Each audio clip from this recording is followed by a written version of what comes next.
روښانه لار د قرآن او حدیث په رڼا کې د یوې موضوع روښانه کول او د اوریدونکو پوښتنو ته ځوابونه. د ویلما ځنه سړی ځان منع کي تګ راتګ ورسره نه کوي نو ګناهګار خو پې نه دی. د ګناه په کار کې د چا سره مرسته مه کوئ، نیکۍ کار کې مرسته کوئ. ګاډي کې موس کېږي روان ګاډي کې. طلاق دی که هغه په رښتیاو کې وي او که په ټوکو کې وي. وړاندې کوونکی مفتی عبدالاحد خاکسار. له شنبې تر چهارشنبې د ماسپښین 1 بجه په 103.5 او 95.2 FM څپو. له شمشاد FM روښانه لار. چې د هجرت او جهادونو مجموعه ده، څه ښکلې مدینه ده، سنګر ده د اسلام. څه ښکلې مدینه ده، سنګر ده د اسلام. چې د هجرت او جهادونو مجموعه ده، څه ښکلې مدینه ده، سنګر ده د اسلام. څه ښکلې مدینه ده، سنګر ده د اسلام. الحمد لله رب العالمين، الصلاة والسلام على أفضل الأنبياء والمرسلين وعلى آله وأصحابه أجمعين. أما بعد، فقد قال الله تبارك وتعالى في كلامه المجيد والفرقانه الحميد: فبما رحمة من الله لنت لهم ولو كنت فظا غليظ القلب لانفضوا من حولك فاعف عنهم واستغفر لهم وشاورهم في الأمر فإذا عزمت فتوكل على الله إن الله يحب المتوكلين. أما بعد، فقد قال رسول الله صلى الله عليه وآله وسلم: إن المستشار مؤتمن. رواه الطبراني. إن الله وملائكته يصلون على النبي يا أيها الذين آمنوا صلوا عليه وسلموا تسليما. اللهم صل وسلم على سيدنا ومولانا محمد وعلى آل سيدنا ومولانا محمد كما صليت على إبراهيم وعلى آل إبراهيم إنك حميد مجيد. د شمشاد رادیو ټول اوریدونکو او د روښانه لار ټولو قدرمنو مینوالو، السلام علیکم ورحمت الله وبرکاته. الله دې وکړي چې روغ او جوړ او د ښایسته صحت برخمن اوسئ. دا د یو ځل بیا زه عبدالاحد خاکسار ستاسو په درانه خدمت کې په دې یو ساعته دیني خپرونه کې له تاسو سره ستاسو په چوپړ کې یم. کولی شئ د تیر په څیر چې د موضوع اړوند یا بهر له موضوع څخه خپلې پوښتنې را سره شریکې کړئ. هغه ګران اورېدونکي چې غواړي له موږ سره خپلې اړیکې شریکې کړي او خپل هغه سوالونه زموږ سره یو ځای کړي، هغې دپاره د اړیکو شمېره 026855540 0202 زموږ نننۍ موضوع بیا د تیر په څیر یو بحث ته ځانګړې شوې ده چې هغې ته ویلی شي مشوره کول. مشوره په اسلام کې څه حیثیت لري؟ د دې امر الله کړی دی یا نه؟ د دغې موضوع اړوند د قرآن عظیم الشان د مبارکو آیتونو نه او د رسول الله صلی الله علیه وسلم د هغې مبارک د اقوالو نه غواړو چې ستاسو درنو حضور ته وړاندې کړو.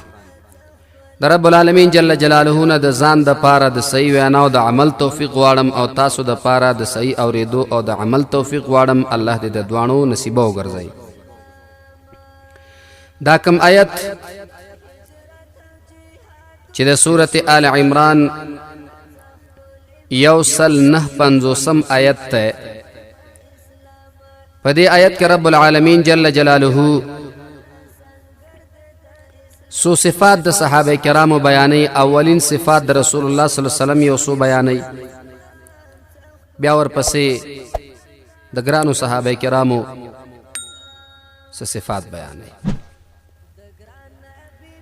بیا نبی پاک صلی الله علیه و آله وسلم مبارک ته د یوې خبرې حکم کوي. هغه خبره دا ده وشاورهم فی الامر، دې صحابو سره مشوره کوه. د دې صحابه کرامو سره مشوره کوه.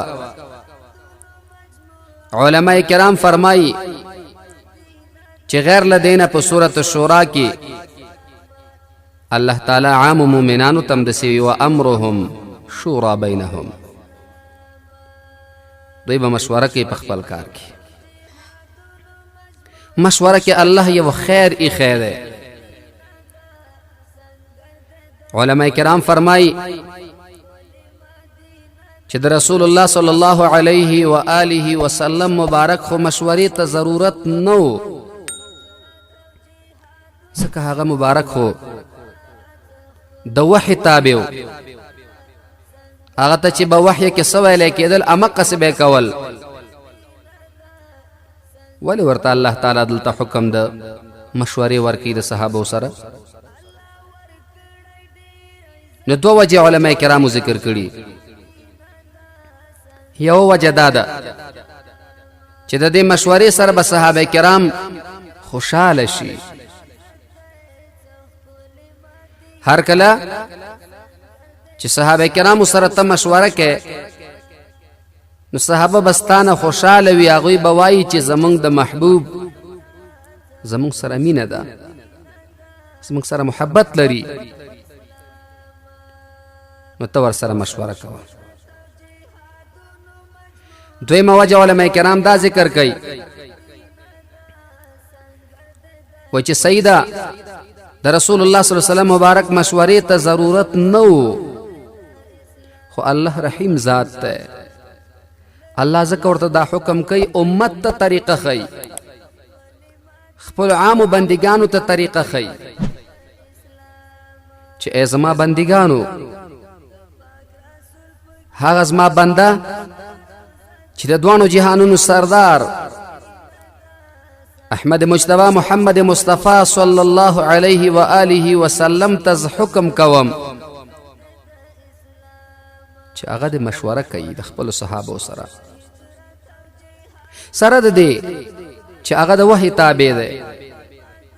په ټول انسانانو کې مې ورته کامل عقل ورکړی، هغې ته زه د مشورې امر کوم.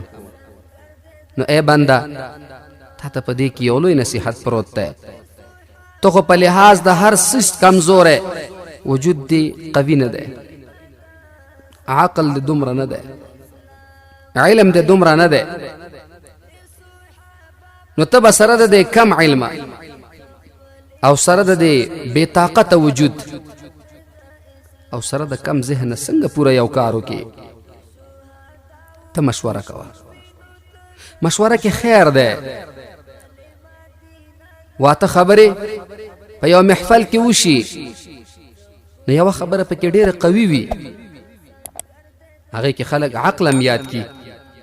مشران یو متل کوي، وایي خلک عقل د کم عقل نه یادوي. وجه څه ده؟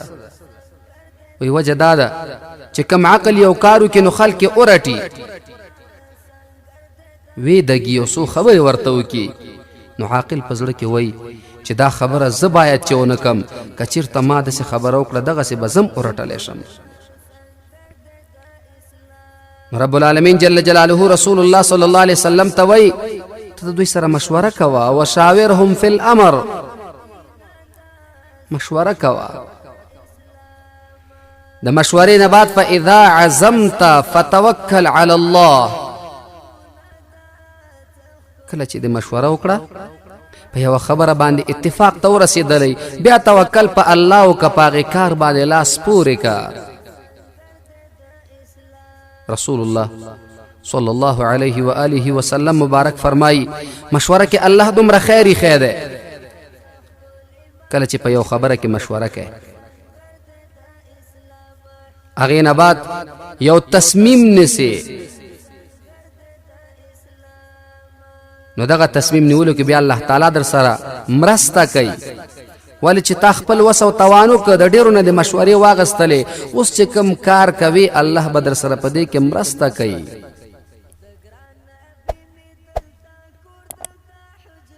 نبی پاک صلی الله علیه و آله وسلم مبارک د صحابه کرامو سره ډېرې مشورې کړي دي د هغې مشورو ځینې یو څو بیانو چې زمونږ ګران اوریدونکي هغې خپل ذهن کې دغه واقعات کینئ نو بیا ورته د مشورې د اهمیت معلومات کیږي چې دې کې الله تعالی څومره خیر ایښی دی او څومره برکت پکې دی د دې وجې نه رسول الله صلی الله علیه وسلم مبارک په یو حدیث مبارک کې وایي چې کله ستاسو بچي د 10 کالو شي راوی غواړه مشوره ورسره وکړه دې کې خیر دی هغه خپل مسؤلیت ته متوجي شي هغه دا غني چې زه د کور وګړی یم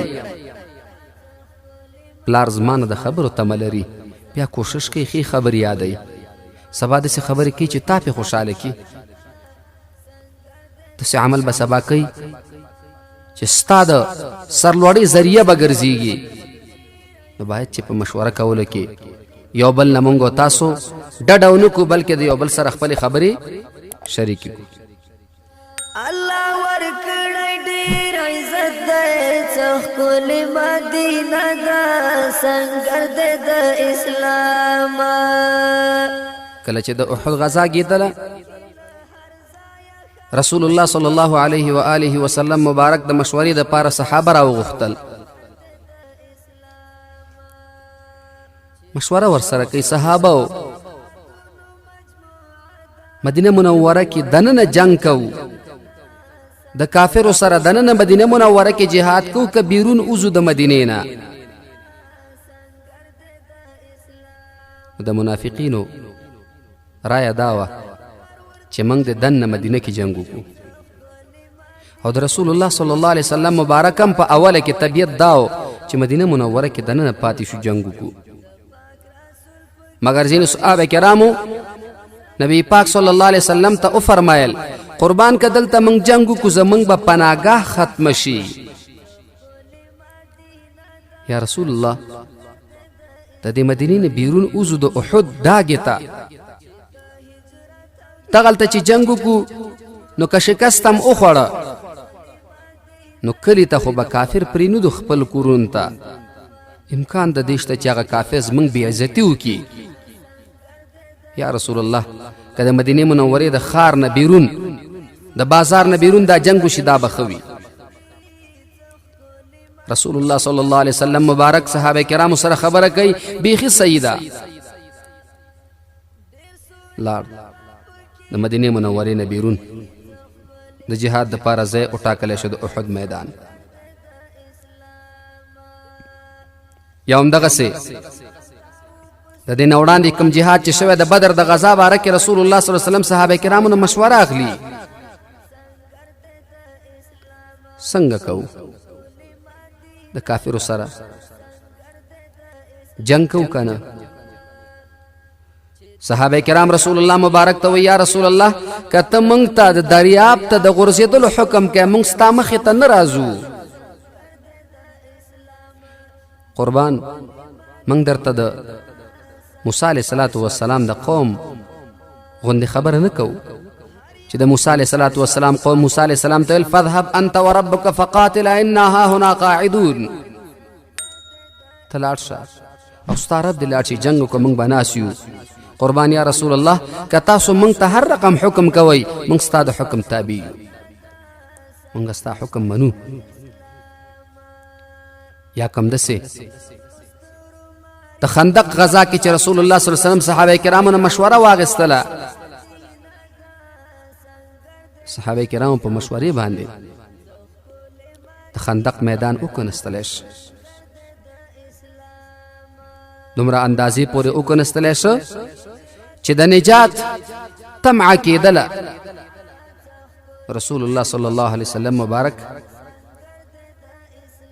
داغي خبره دوانه صحابه کرام دو طرف ته په خپل کې دو خبرې وکړې، ولیکن یو طرف ته چې سعد بن معاذ او سعد بن عباده رضی الله تعالی عنه دا خبرې مناسبه ونه ګڼلې او هغه خبرو نه خپل نظر خلاف څرګند کړ چې قربان داسې به نه وي که موږ دلته یوه کنده وباسو غټه د مدینې منورې نه 4 پیر دا به ښه وي. رسول الله صلی الله علیه وسلم د هغې رایه قبوله کړه. د حدیبیې په مقام رسول الله صلی الله علیه وسلم د حدیبیې په معامله کې مشوره واغستله د صدیق اکبر رضی الله تعالی عنه نه او د هغې په رایه باندې فیصله کوي. دغسې زمونږ ستاسو د مؤمنانو مور حضرت عایشه صدیقه رضی الله تعالی عنها مبارکې باندې چې کوم تهمت راغلی و، هغه تهمت باره کې رسول الله مبارک د صحابه کرامو نه مشوره اخلي. ولې دا مشوره اخلي؟ موږ ته درس راښیي، موږ ته وایي امت ته دغسې طریقه وکړئ، دا ستاسو دپاره ښه ده، دې کې ستاسو خیر دی. نو د کور وګړي دا یو کورنۍ ده، کله چې یو خبره کوئ خپلو کې یو بل نه مشوره اخلئ، مشوره کې خیر دی. ډېر داسې روایات شته چې نبی پاک صلی الله علیه و آله وسلم مبارک هغې کې د دې دوانو شیخینو نه مشورې اخیستلې. د دې وجې نه حاکم په مستدرک کې د عبدالله ابن عباس رضی الله تعالی عنهما نه روایت ذکر کوي، د همدې آیت په حق لوی وشاورهم فی الامر قال ابو بکر وعمر. ابن کثیر رحمه الله دا روایت ذکر کوي چې وشاورهم فی الامر الله تعالی فرمایي د دوی سره مشوره کوه. د دې نه مراد شیخین دي، حضرت صدیق اکبر او حضرت عمر فاروق رضی الله عنهما. دا دوانه ورته الله یادوي چې دې دوانو سره مشوره کوه.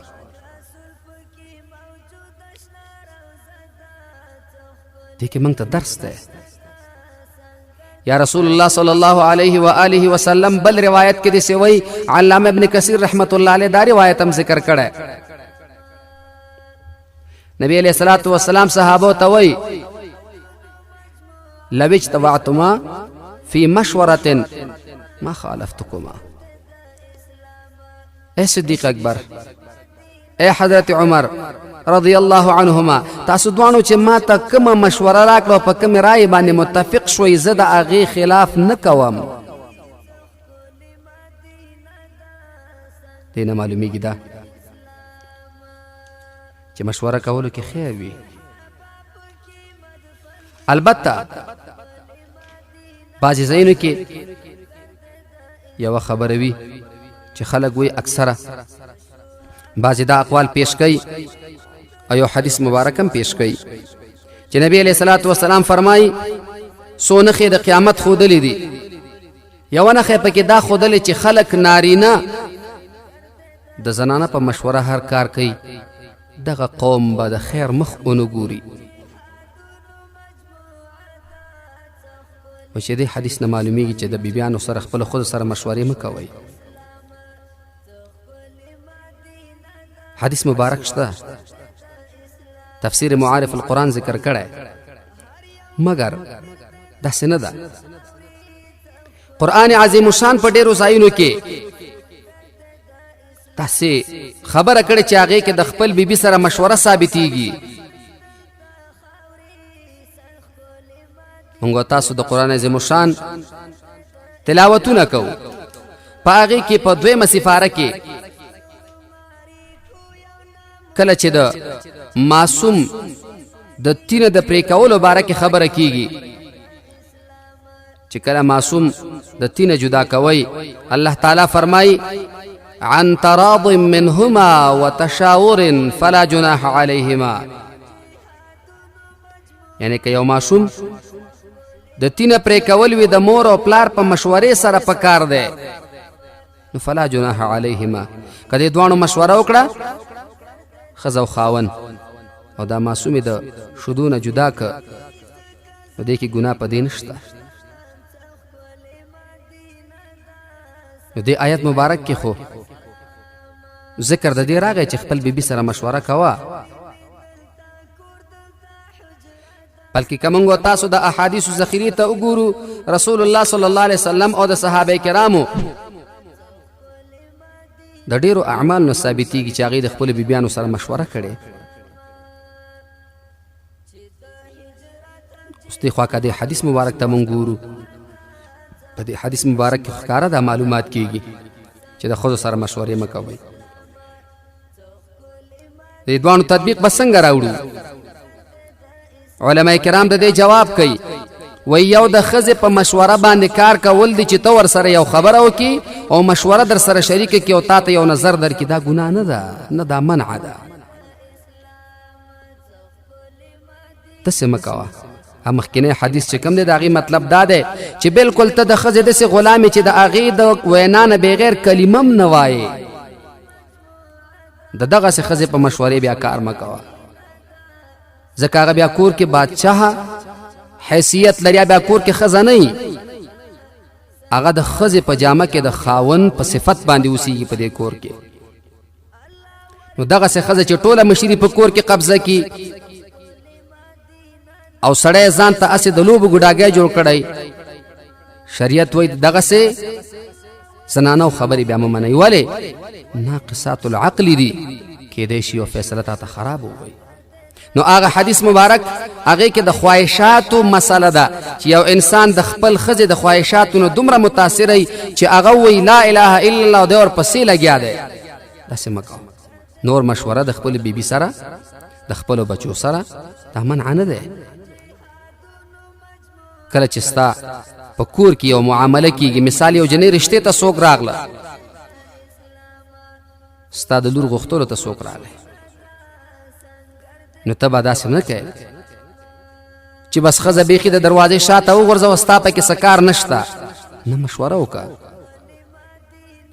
د مینې په فضا کې، د اخلاقو په فضا کې هغوی سره مشوره وکړه. او د رشتو په کارونو کې، د غوښتنو په کارونو کې چې کله یو بل ته د رشتو غوښتنه کېږي، په دې کې زنانه ډېر لوی رول لوبولی شي. نو شریعت وایي چې هغه وخت کې سړی نه کامیابیږي چې د خپل ځان دپاره مشر په کور کې ښځه جوړه کړي، نور چې مشوره ورسره کوي دا سنت طریقه ده، مشوره به کوې، د دې نه منع په شریعت کې نشته. وړاندې چې ما ویل رسول الله مبارک فرمایي ستاسو ماشوم د 10 کالو شي تاسو ورسره مشوره کوئ. دې کې څو فایدې دي. امام غزالی رحمت الله علیه ذکر کوي، یو فایده دا ده چې ستا بچی به ویښ شي، بیا به دا فکر کوي چې پلار مې زما نه بل وخت پوښتنه کوي، نو دی به متوجه شي د عقلمندو خبرو زده کولو دپاره، او دویم به دې ته متوجه شي چې پلار مې زما په خبرو خوشحالیږي، سبا ته ورته قدرني خبرې او ښې خبرې ورته وکړه. بل به دا محسوسوي چې زه د دې کور کې حیثیت لرم، د دې کور د وګړو په صفت یو غړی یم زه.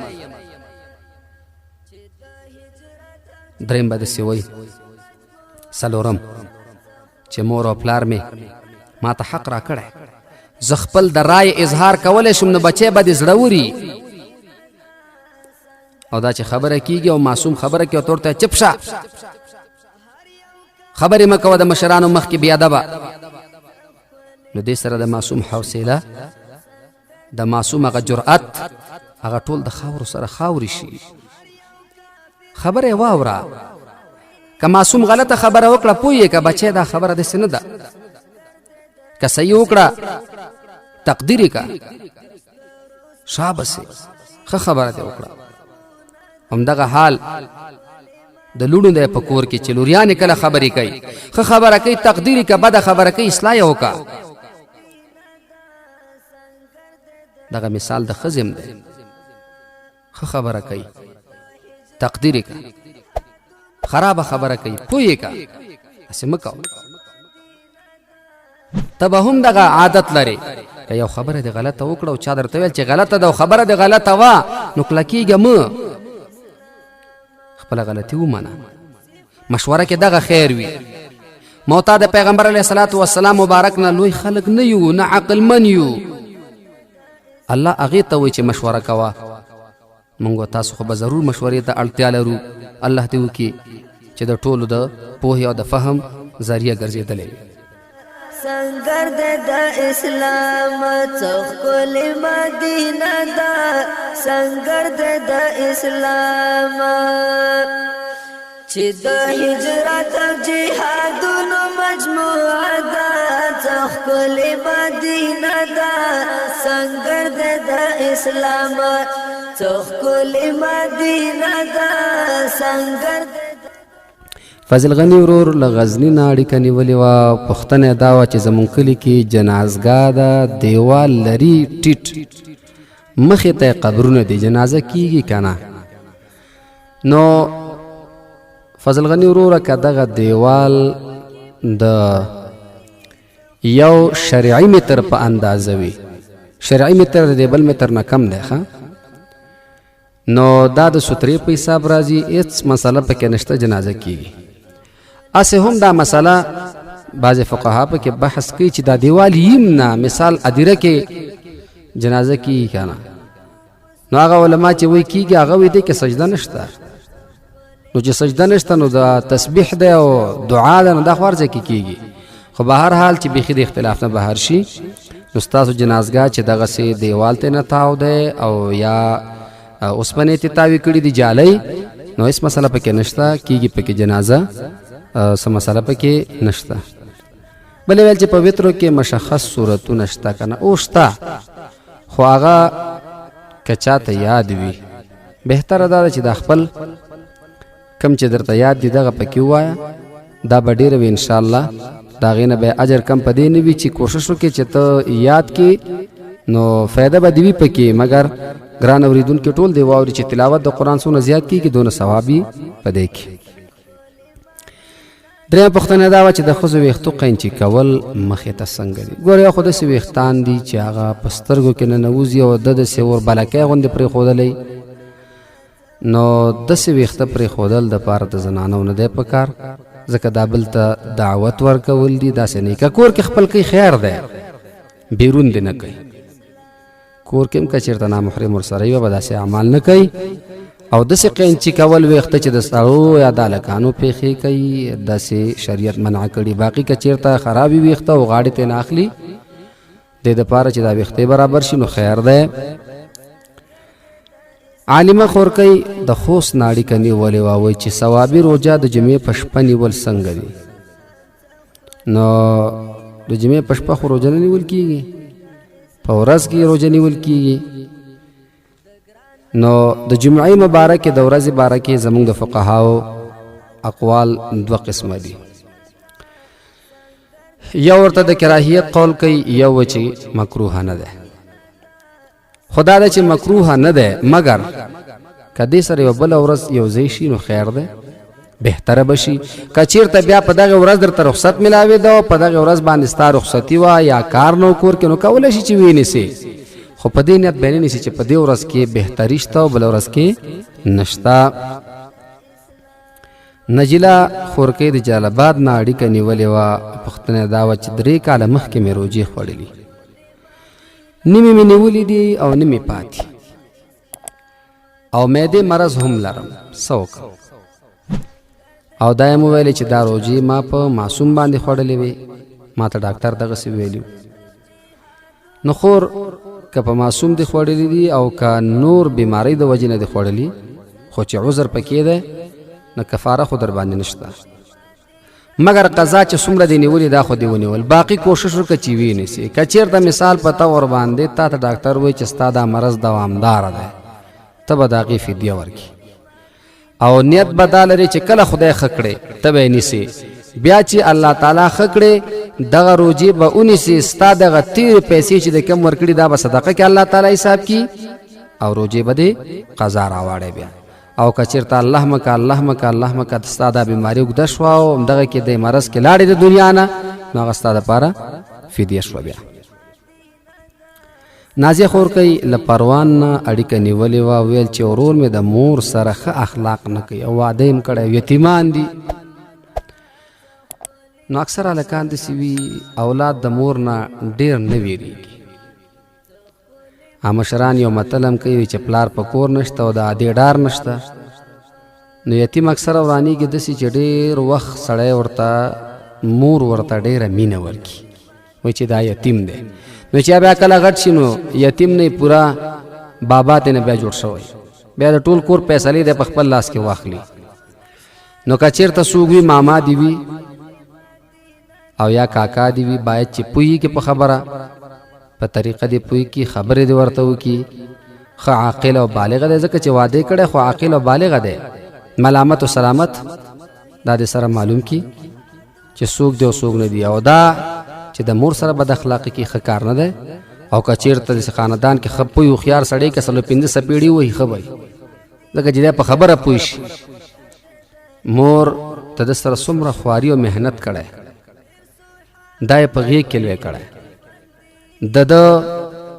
د شپې چې به نیمه شپه شه د به ټول ځای خراب کړی او مور به پاڅېده دا به یې صفا کړ 2 کاله پورې په غېږ کې وګرځاو ډوډۍ نه شوه خوړلې او دې ته به په خپله خوله کې هغه ډوډۍ نرمه کړه او بیا به یې د خوله کې ورکوله د واده دپاره یې څومره خوشحالیانې ورته وکړې او دا دومره بې خونده دی چې دی اوس د هغې موره احسان د یاده وباسي دا ظلم دی صحیح ده دا دې څوک نه وایي چې مثال واده یې وکړو نو بس اله قرآن شه نه د ښځې ځان ته محبت دی د هغې ځان ته مینه ده او د مور ځان ته مینه ده نو دی به دواړو ته مینه ورکوي مور ته به د مور ولی چې دا مې مور ده او خپلې بیبي ته د خاون هغه حق به ورکوي نو سره زندگی به تیریږي او که چېرته قرآن شریف د مور بیبي ویلی وي نو بیا دې دا دعا وایي چې ربنا هب لنا من ازواجنا وذریاتنا قرة اعین وجعلنا للمتقین اماما دا د 3 دفعې مانځه پسې وایي بچي به خدای تعالی تابعدار کړي شبانه خور کې د ګمرک نه موږ سره اړیکه نیولې چې 2 زامن مې اردو کې او بیا هغه خطرناک ځای ته لاړل او بیا ما وویلې که چېرته خدای تعالی دې ژوندي راوړل زه به دغه چرګه لاړوم بچي مې چې راغله زه یې منې کړم بیا هغه چرګ چې دی هغه زما بچو ځان ته حلال کړ ما ته اوس خلک وایي چې 2 چرګان به حلالی 2 نشته دی یو دی خو په تا مقه لازم چې هغه کم دی منلی خو چې اوس هغه د منځه تللی دی نو بله چرګه واخله او استغفار هم وکړه امید دی چې الله تعالی به قبول کړي نو یو چرګ حلال کړه یو دی منلی او 2 دی نه دی منلی بهتر هغه چې همغه دی حلال کړی وی مدینه هغې خورکۍ پوښتنه کړې وه چې هغې قمبر نه اړیکه نیولې وه چې د برات شپه کله ده نن 4 شعبان ده 15 د شعبان د برات شپه راځي 11 ورځې ورته پاتې دي نو حساب بیا تاسو وکړئ چې په شپه باندې راځي میرویس د کابل نه اړیکه نیولې وه موږ سره وایي چې حافظه مې کمزورې ده دعا راته وښایئ او شریف الله ورور هغه هم دا پوښتنه کړې وه چې سبق راته نه یادېږي دعا راته وښایئ ربي زدني علما دا د ورځې 314 دفعې وایئ او په ځان هم چوف کوئ او یا اوبه څښئ دموئ تاسو کوي الله تعالی به درته حافظه قوي کړي مانځه پسې 11 دفعې یا قویو یا قویو یا قویو دا وایه او چپلاس دې په سر باندې کېده او ښي لاس باندې شمار وکړه بیا هغې نه بعد په دې ښي لاس باندې چوف کړه او هغه کما هوا چې دا پوزه باندې کش کړه الله تعالی به دې حافظه قوي کړي خو دې سره سره ګناهونه پرېږده نو حافظه به دې قوي که ګناهونه هم کې او دا وظیفه هم کې نو مشکله ځکه ده چې کم ځای کې چې او دسماته پروتي نو هلته به عطر بوی کار نه کوي نو اول به ګندګي لري کې هغه نه بعد به بیا دا وظایف شروع کړي فیروزه خورکۍ له خوست نه موږ سره اړیکه نیولې چې خاوند مې بد عمله ده دعا راته وښیه چې الله تعالی نیک عمل کړي. دغه دعا چې کومه غوله خورکۍ ته ما ویلې چې ربنا هب لنا من ازواجنا وذرياتنا قرة اعین وجعلنا للمتقین اماما. محبت بدر سره شروع کی او کنا نو سورۃ یوسف 12 سپاره کې شروع کیږي په 14 کې ختميږي. نو ته دغه سورۃ یوسف وایا د دې تکرار ډیر کوا او نیت ته خاون ته پاک لر دانه چې غلام ته نه جوړ کې نو الله تعالی باندې حاجت پوره کې.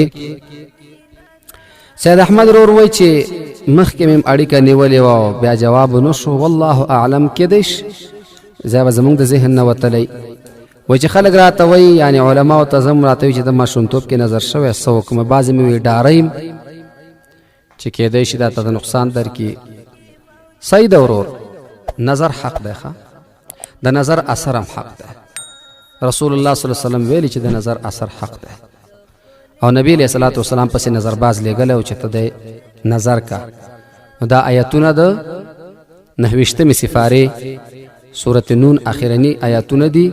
فاجتباه ربه فجعله من الصالحين وإن يكاد الذين كفروا ليذلقونك بأبصارهم لما سمعوا الذكر ويقولون إنه لمجنون وما هو إلا ذكر للعالمين. داوایا او ځان پیدا موا او چارقل وای ځان پیدا موا. خدای تعالی باندې صحت نصیب کی. سنا خور کې هغه ول چې مازیګر مانځنه بعد په خپل جای نماز ناستم تسبیح میراث کی ذکر کوم پرې خانه وی وړل مودس می مات ته کنه نه د سره ودس نماتیږي چې تر سو پورې د خوب غلبه در باندې نه راغلی اسی صرف پر کالی باندې او دس نماتیږي. باقی مو په الہ العالمین سپارم. السلام علیکم ورحمت الله وبرکاتہ.